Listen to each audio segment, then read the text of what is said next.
case I need it when I'm older.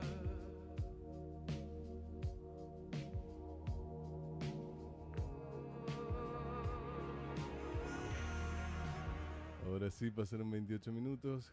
Con nosotros Javier del Ponte. ¿Cómo estás, Javier? ¿Qué tal, Julio? Buenas ¿Todo noches, bien? ¿cómo estás? Muy bien, por suerte. Aquí esperando con ansias este segmento que la gente tanto comenta, por suerte, los días posteriores a que vos te vas.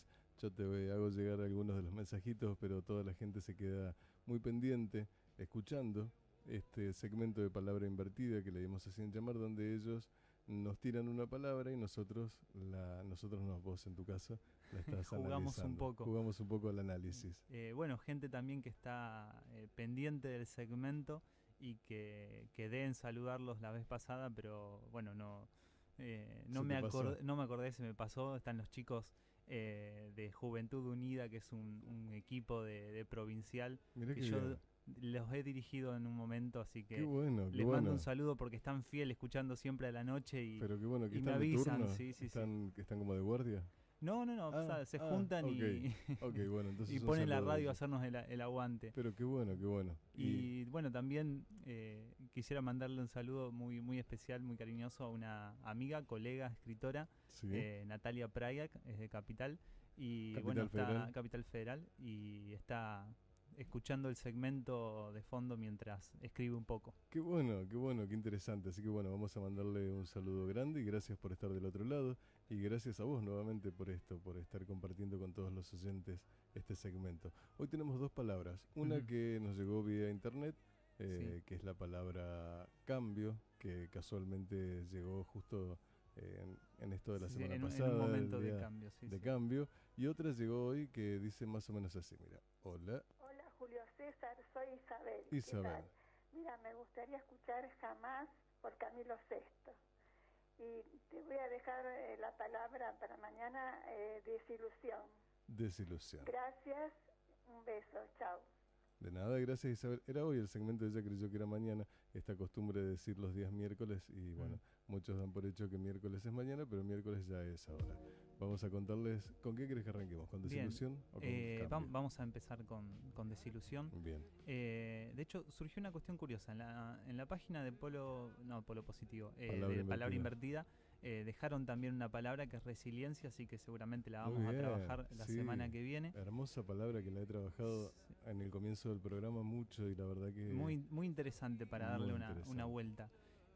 Bueno, te decía que con desilusión pasó algo muy curioso, porque cuando llegué, que vos me dijiste de la palabra, yo ya venía pensando en que quería trabajarla sin saber que estaba este mensaje. Mira vos. Porque, bueno, creo que estoy algo desilusionado. Sí. Y creo que para no ser hipócrita, ¿no? Porque uno le achaca a los hipócritas de hacer lo que no dicen, o mejor dicho, de no hacer lo que dicen.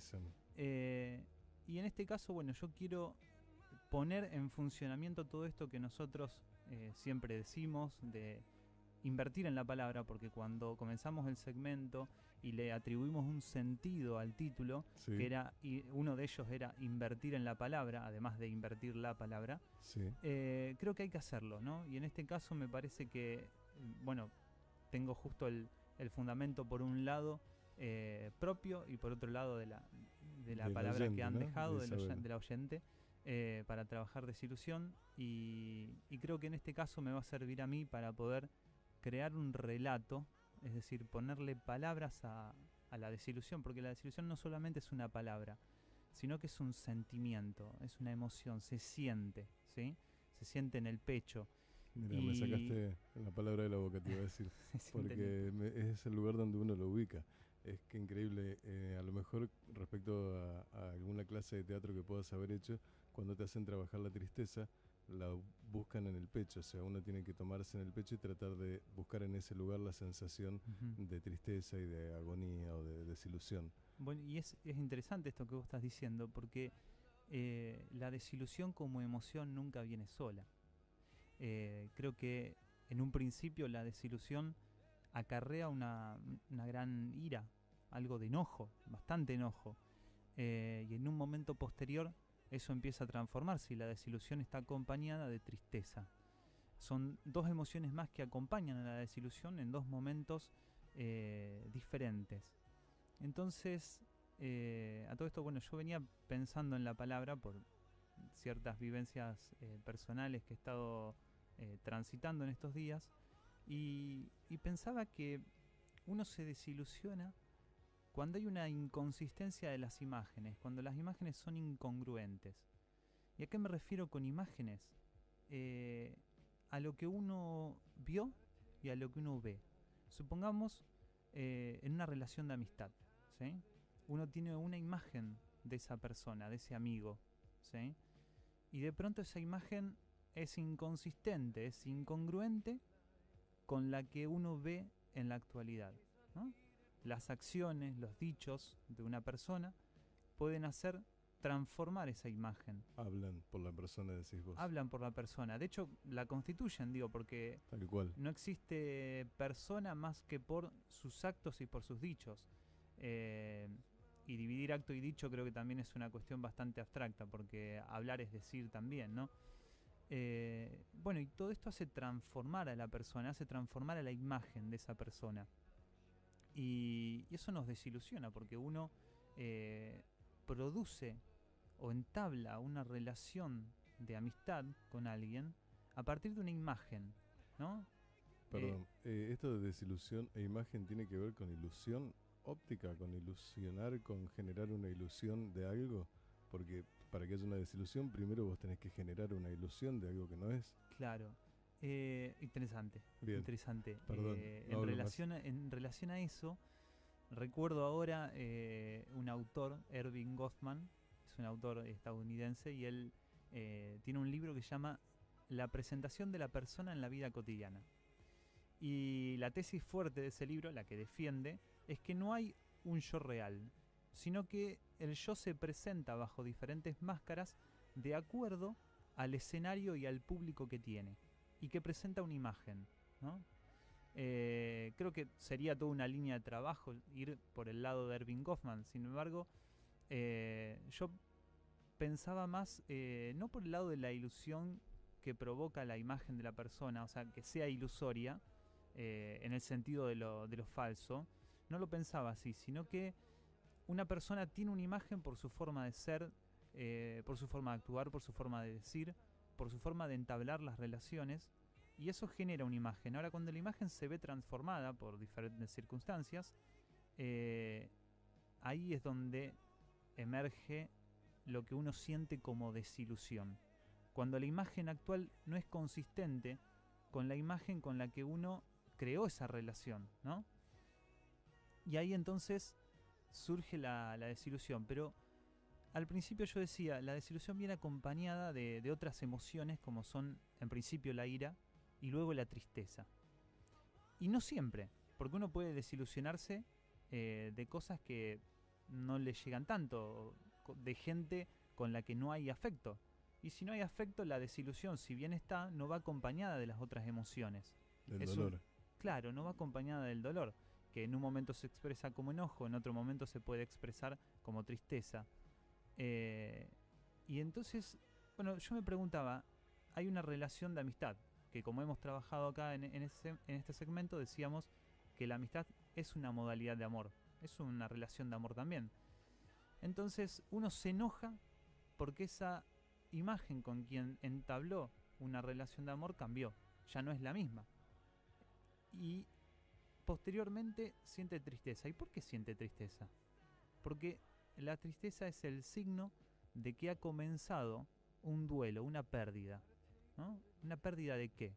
Precisamente que uno tiene que tramitar el que ha perdido la imagen anterior, ¿no? Ha perdido esa imagen. Una pregunta, cuando me hablabas de este autor...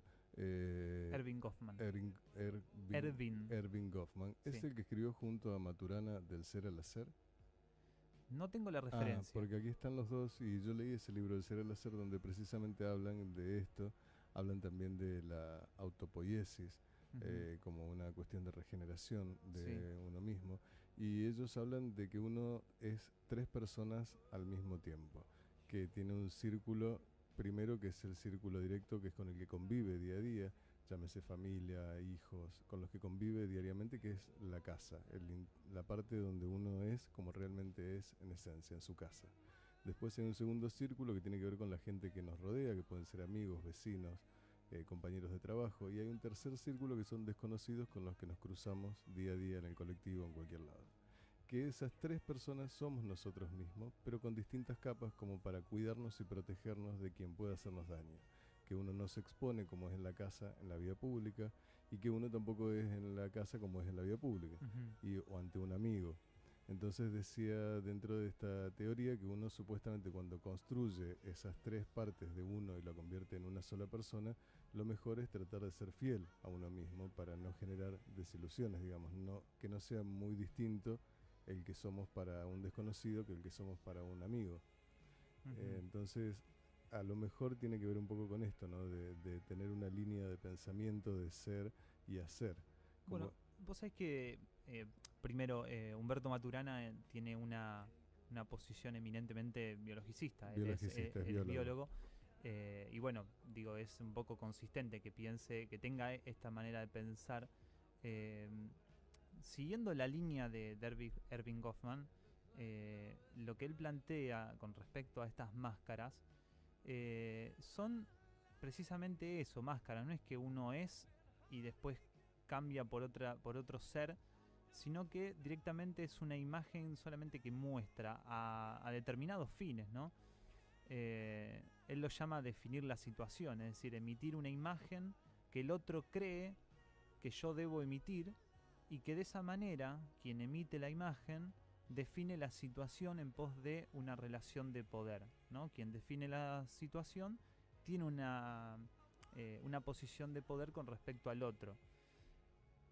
Entonces por ahí me apartaría un poco de Maturana en ese sentido, incluso me apartaría de Goffman, porque esta cuestión de la desilusión, si uno tiene en cuenta, digamos, que la persona va construyendo diferentes máscaras cuando se presenta ante otros, no habría demasiada desilusión, porque uno sabe que eso va cambiando.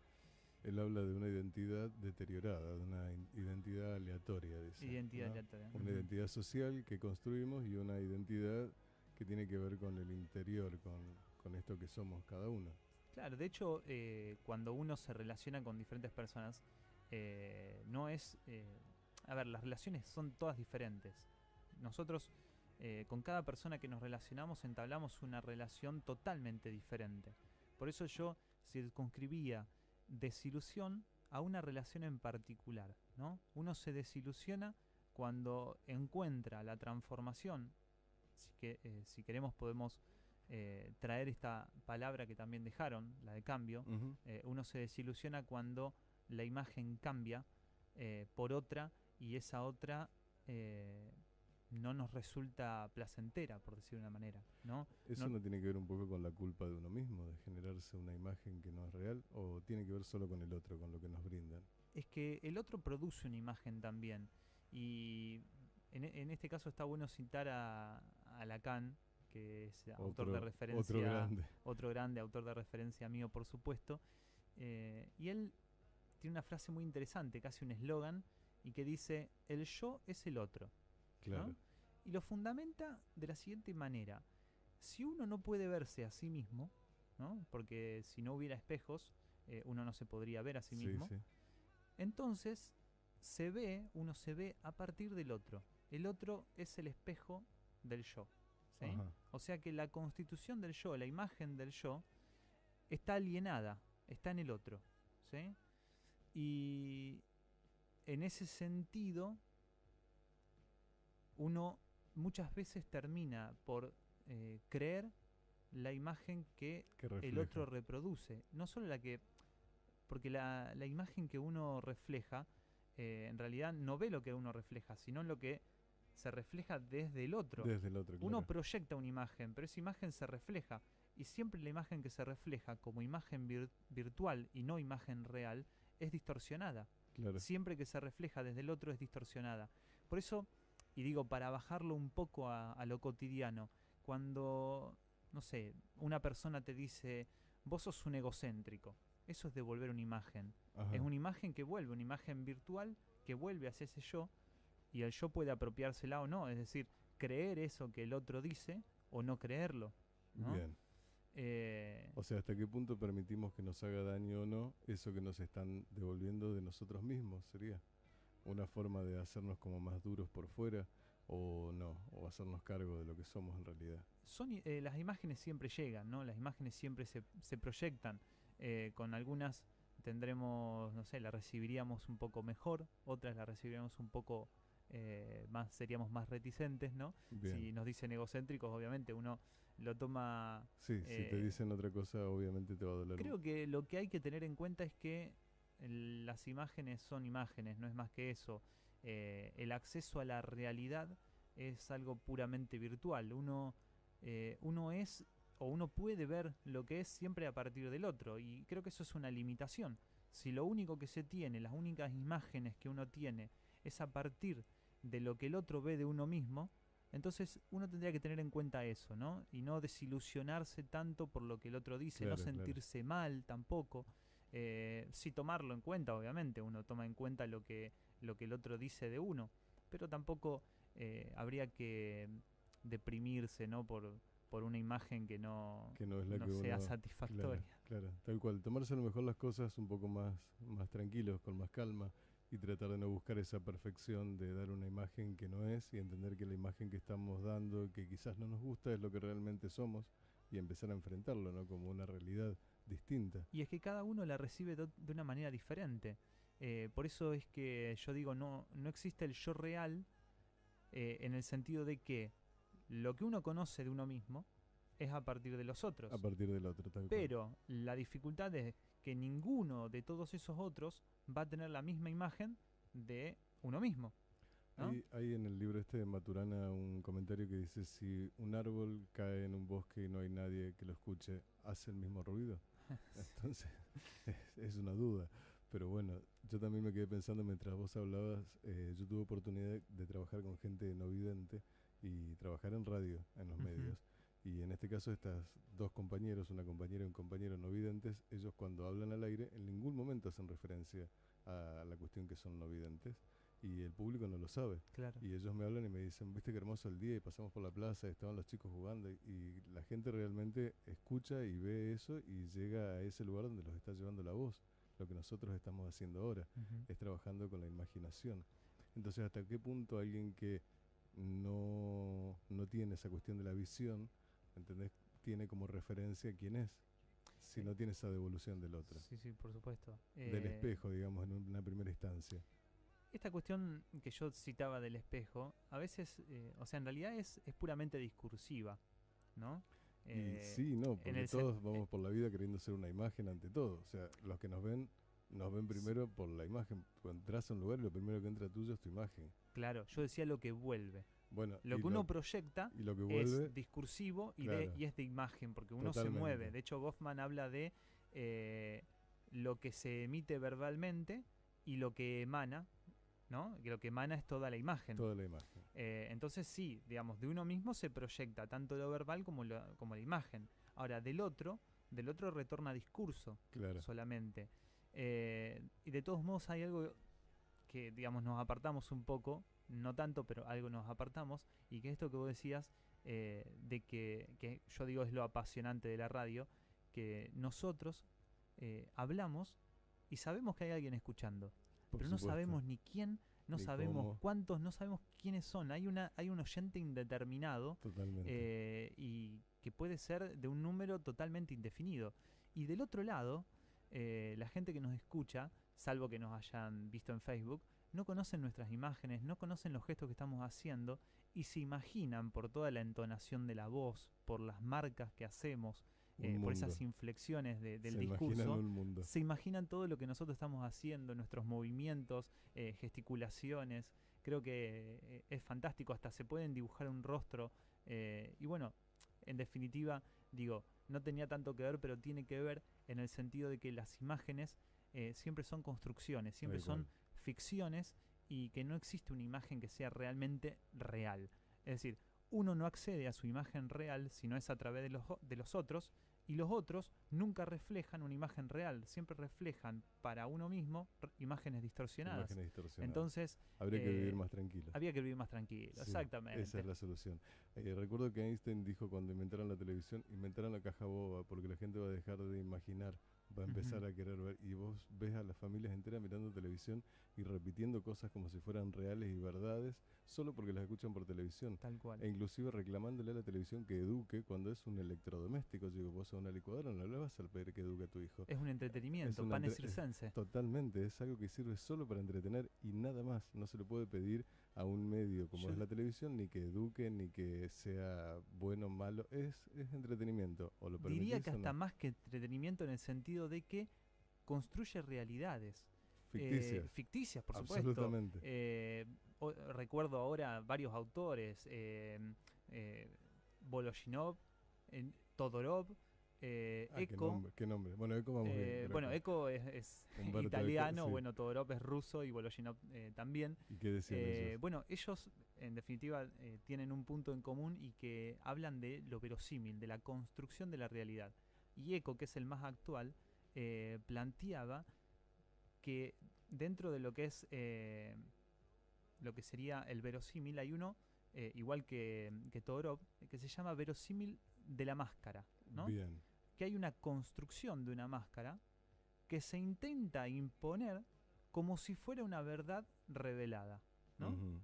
Y en ese sentido perdería, digamos, su fundamento de verosímil, es decir, su fundamento de construido, y la gente lo recibiría, ¿sí?, como una verdad, creyendo que esa es la realidad, ¿no? Uy, esto viene a raíz de la palabra cambio también, También ¿no? Con el cambio ser. que tuvimos en nuestro país hace poco de presidente, y donde la gente, yo creo que en realidad lo que votó muchos tenía que ver con un cambio, no se sabía ni de qué ni hacia dónde, simplemente la necesidad de que algo cambie, creyendo que quizás una persona pueda hacer un cambio, y para mí un cambio es algo que se tiene que hacer de todos juntos y con mucho tiempo y con mucha paciencia y siguiendo determinados lineamientos.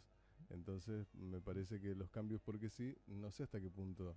La verdad que das un pie interesante. Algo venía pensando en ese sentido y está buenísimo porque nos parece que nos estamos leyendo los pensamientos. Que nos conectamos. Digo, prescindiendo de toda posición política, creo que han trabajado desde el aspecto publicitario, ¿no? Y siguiendo esto que plantea Eco de la construcción del verosímil, de la construcción de una máscara, Totalmente. Han trabajado desde el aspecto publicitario en lo que se llama la lógica significante. Propusieron un significante, la palabra cambiemos, ¿sí? Y provocaron que la gente, que los oyentes, o sea publicidad por radio, sea publicidad por televisión, sea publicidad por diario, por todos lados donde fueron bombardeados, al leer esa palabra, produjeran lo que los oyentes hacen en este momento con nosotros: rellenar lo que falta. En este caso se rellena la imagen, ¿no? Porque está la voz, se rellena con imagen. Ahora, la palabra, que es el significante, cambiemos, se rellena con un montón de fantasías, deseos, anhelos, ¿sí?, que uno tiene por el cambio. Que uno tiene por un cambio.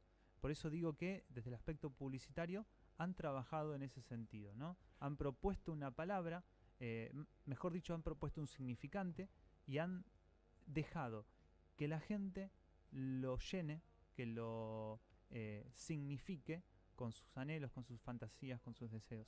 En contraposición a eso, también creo que se trabaja sobre la persona del político toda una construcción, ¿no?, que tiene que ver con la forma en que se lo ve, con la forma en que se relaciona con su familia, con sus amigos, inclusive con sus oponentes.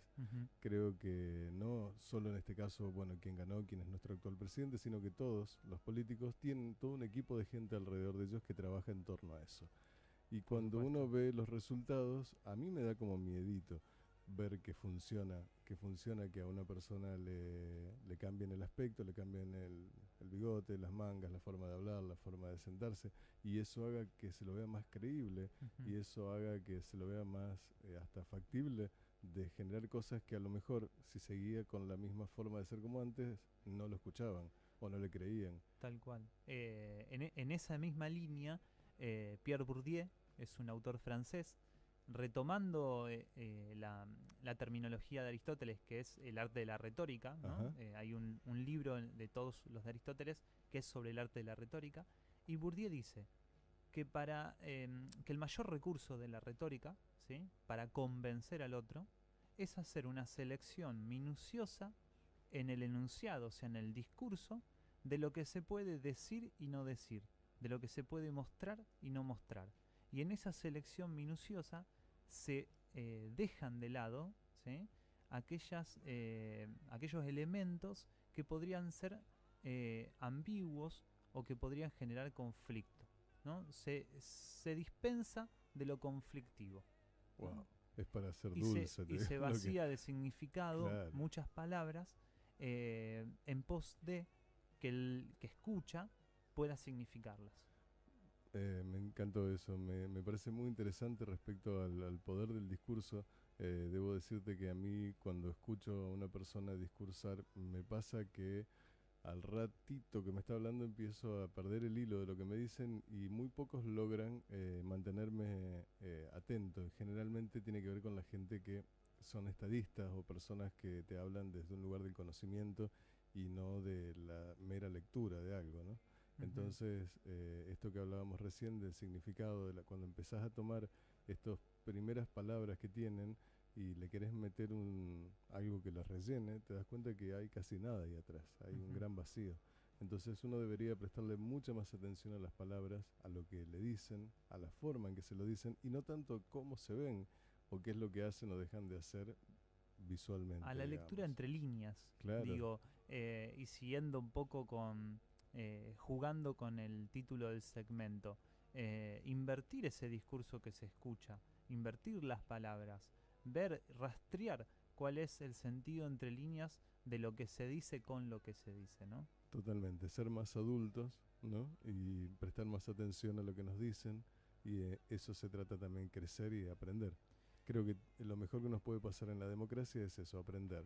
Y uno aprende a partir de que va eligiendo. Entonces, en las elecciones uno tiene que también pensar qué es lo que está eligiendo. Sí, lo interesante es que alguien pueda construir, formar una posición a partir de una lectura polifacética, ¿no? Es decir, poder escuchar diferentes voces, pero no solamente escuchar las voces y elegir entre la voz que más cree convincente, Claro, porque ahí estaríamos permitiendo que el discurso, que la retórica nos influencie. Totalmente. Es decir, que el mejor discurso gane. Ir Esa más es la allá. forma en que nos dicen. Es decir, escuchar los discursos, por supuesto, analizarlos, pero también ir un poco más allá, poder tener un espectro, digamos, de lectura que permita una apertura intelectual a la hora de analizar los contextos. Yo siempre digo, a mí me encanta discutir, yo soy una persona que le interesa discutir. En este momento muy probablemente esté escuchando otro compañero, que en este le momento, ex compañero de abogacía, que en este Ajá. momento es abogado, y es una persona con la que me resulta muy apasionante discutir. Porque Debatir, quizás, debatir. No discutir, Sí, discutir. yo pienso que la discusión, si un no debate. es pelea, es algo fructífero, ¿no? Totalmente. Porque es un intercambio de posturas. Y él tiene una postura ideológica un tanto diferente a la mía, pero es una persona muy preparada, conoce mucho de historia, conoce cosas de historia que yo no conozco y yo conozco otros aspectos de historia argentina, tiene unas lecturas diferentes a las mías, y desde este espectro de lectura que tiene cada uno, podemos hacer una confrontación interesante, podemos dejar pensando al otro, y que creo que de eso se trata la discusión, ¿no? De poder formar una opinión fundada y dejar pensando al otro, ¿no? No querer imponer una manera de pensar, pero sí dejar ese espacio para la duda, que creo que también tiene que ver con una predisposición de uno mismo. Cuando uno deja el espacio para la duda, se puede enriquecer también. Totalmente. Porque un cerramiento de posición no va hacia ningún lado, ¿no? Es algo estático. Ya lo creo, Javier. Un placer. Hasta aquí, ¿te parece bien con este segmento de hoy? Creo que nos hemos extendido un poco. Un poquito, pero es un placer para mí estas charlas con vos, Javier. Hoy tocamos el tema de desilusión, por un lado, para Isabel, Y algo de cambio. Y algo de cambio que también nos habían pedido Ana vía Facebook. Así que bueno, la verdad que fue muy interesante, muy enriquecedora. Enriquecedora. Muchas gracias, se me había ido la charla que tuvimos hoy. La gente puede volver a escuchar estas charlas a través de la página Palabra Invertida. Entran al Facebook, Exactamente. ponen Polo Positivo o Palabra Invertida directamente con Javier del Ponte. Ahí les aparece, cliquean. Exactamente, están subidos todos los audios en YouTube. Así que ahí lo pueden encontrar también buscando Palabra Invertida con Javier del Ponte, AM1330. Están todos los videos de todos los segmentos que hemos hecho hasta ahora.